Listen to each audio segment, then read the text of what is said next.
Welcome to Lion Darts. This is a new channel dedicated to soft tip, steel tip and anything darts and darts accessories. So today Mission have kindly sent us the Infinity board to review, which is the Samurai Infinity. Now my first impressions of the board are it's a bit small. Yeah, I don't know if this is a regulation size or if this is for use with borrowers darts.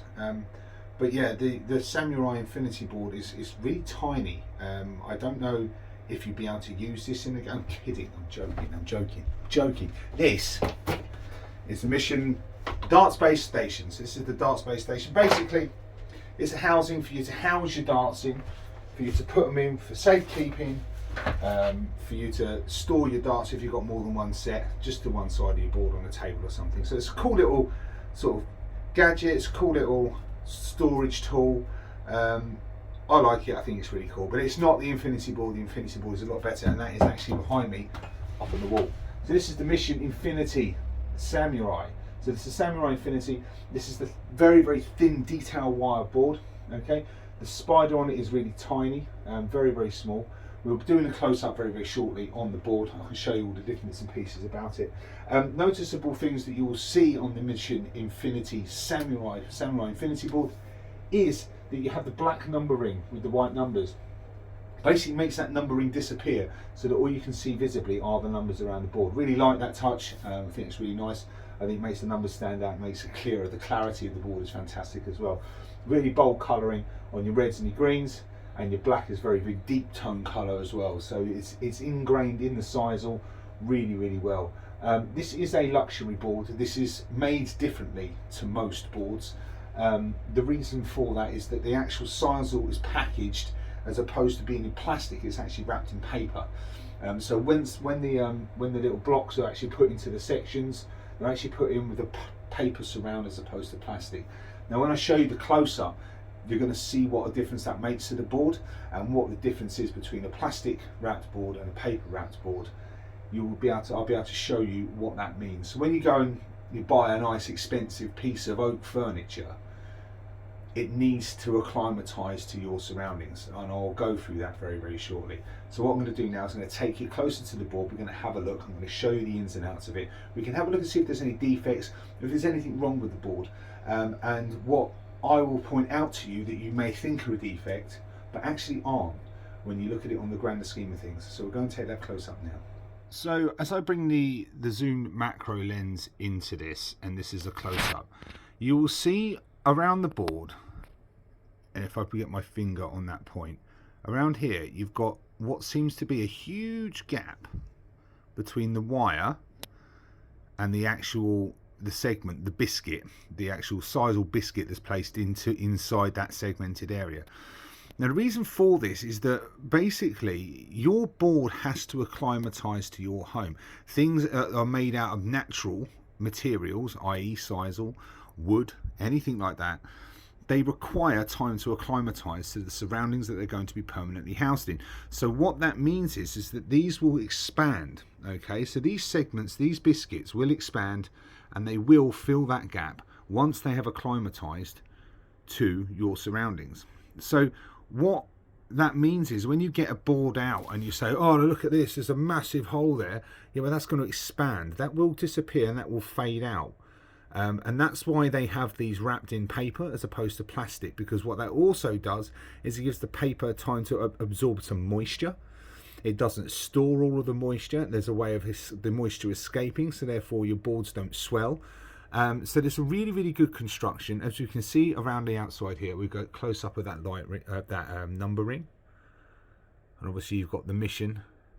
There are a few bleeds. There are a couple of bleeds of the red. That will happen from time to time. So we've got a little bleed there.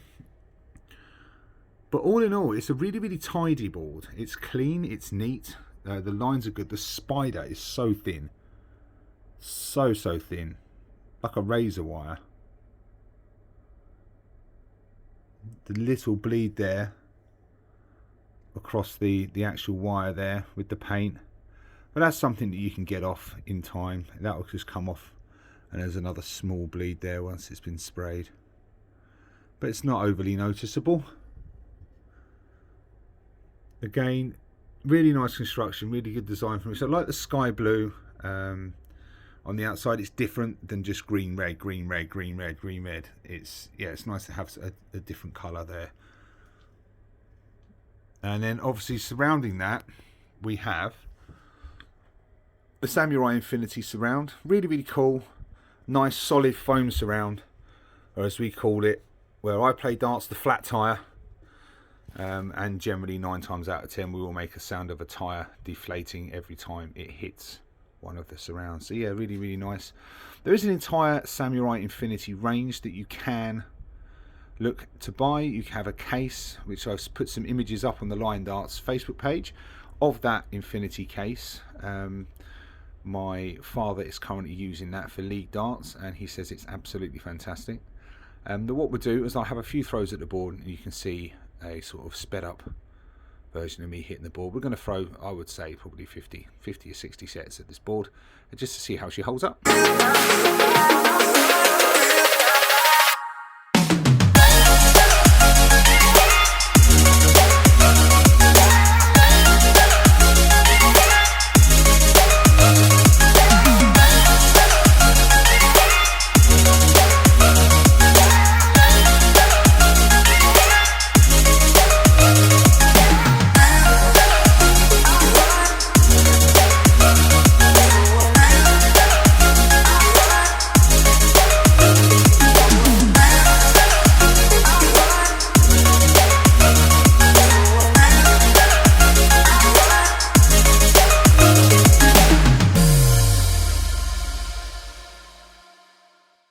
Okay, so back to the Infinity board. Now we've had that time lapse and you've seen me throw 100 darts at the board. So let's show you the impact that it's had. So it's actually not that bad at all. Like, the holes seem to be rectifying themselves quite nicely. Please don't look at the treble 20 segment, there's not many holes in there. But yeah, all in all, it's really, really sturdy. And to be fair, the points that I'm using are not the kindest in the world, if I'm honest. I'm using myself a set of mission points. I'll show you those close up as well. So these are the points that I'm using. So they're really aggressive points, and they've not caused a great deal of damage at all. Yeah, really impressive. So if you like a board and you're willing to give it time to acclimatise, and you want a board that's going to last, a nice luxury feel board, nice and flat and flush to the wires. There's no real indentations in there. There's no bent wires. The wires are generally pretty straight. Yeah, go and grab yourself a Mission Samurai Infinity. Cracking little bit of kit. And thank you very much to Mission for your continued support.